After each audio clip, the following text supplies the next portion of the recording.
Hey guys, so I'm fortunate in that I get to surround myself every day with successful founders and successful companies because I'm a business coach. And so that's just what I get to do. And on the days that I'm not coaching, I really obsess over learning and listening to podcasts and reading books and watching YouTube videos to learn really what makes founders and businesses successful. And so over the last couple of years, I've really started to see 4 common themes that I'm going to call my formula for founder success, which is a 4-part formula that I want to share with you today. And these are just things that I see in almost every successful founder. They're kind of common threads or common themes with all of them. Now, before I jump into them, this assumes that you have as a founder the right personality, the right skills, and ultimately the right product to be successful. If you don't have product market fit, you have a product that you're trying to sell to people that they don't want to buy, there's nothing that any of these 4 things are going to do to help you be successful. But assuming you have that, these are the 4 things that I see common among almost every successful founder. The first one is some sort of a key driver that's bigger than money. Along your founder's journey, you will run into dozens of opportunities to fail and give up. There's going to be reasons why you should just quit the journey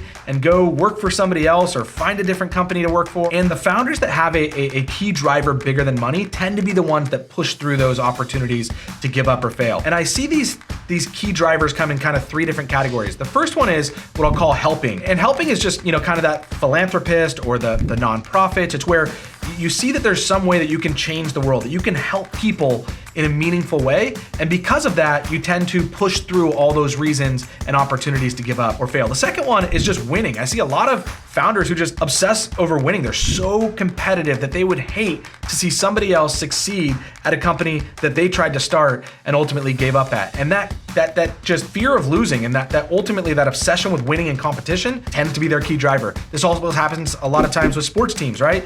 They're driven by winning a championship, and that's the thing that keeps them going. And then the third kind of key driver that I tend to see is solving. And this is kind of what I'd call like the Shark Tank founder, where they had a problem, they looked for a solution, they couldn't find it anywhere, so they just went and built it themselves so that they could solve their own problem, but ultimately they could deliver that same solution for thousands or tens of thousands or millions of people across the world. So a key driver that's bigger than money, oftentimes that comes in the form of helping, winning, or solving something for the founder. The second part to this formula for success that I tend to see is a resourcefulness that exists among successful founders that does not exist among founders who tend to give up. And resourcefulness is really kind of, in my opinion, it's when founders work best when their backs are against the wall, when the odds are stacked against them and they need to get scrappy and they need to figure out how to overcome a challenge or a problem. And it's that resourcefulness that leads to their success. There's this kind of concept called the curse of abundance that I see happen in a lot of founders. Well, maybe they raise and they take on money way too early. And so they can kind of be wasteful and non-resourceful in how they're actually running their company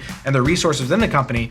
And while early on that may help because you've got tons of money to go buy clients and get team members and bring in a ton of talent, down the road, when that money runs out and you've never learned to be resourceful, it can ultimately be a huge curse for you. And so I find that most really long-term successful founders are more resourceful than the less successful ones. The third thing that I see is that they just have an endless curiosity. They're constantly looking for ways to improve themselves and improve their product and improve the journey and improve their team. And they're just curious about life. They're always looking for ways to become better. They tend to be more afraid of status quo than they are of change. They're always looking for ways to change and do better. And this endless curiosity tends to become one of the common threads that I see among really successful founders. And then the final one is just a blind optimism. That when everybody tells you that you should just give up now and go find something else, there's no way this is gonna work, that you just see the other side of that you see that there is a way that this is gonna work and a way that you're ultimately going to achieve what you set out to accomplish as a founder. And that blind optimism is what forces us to pull out our whole 401k and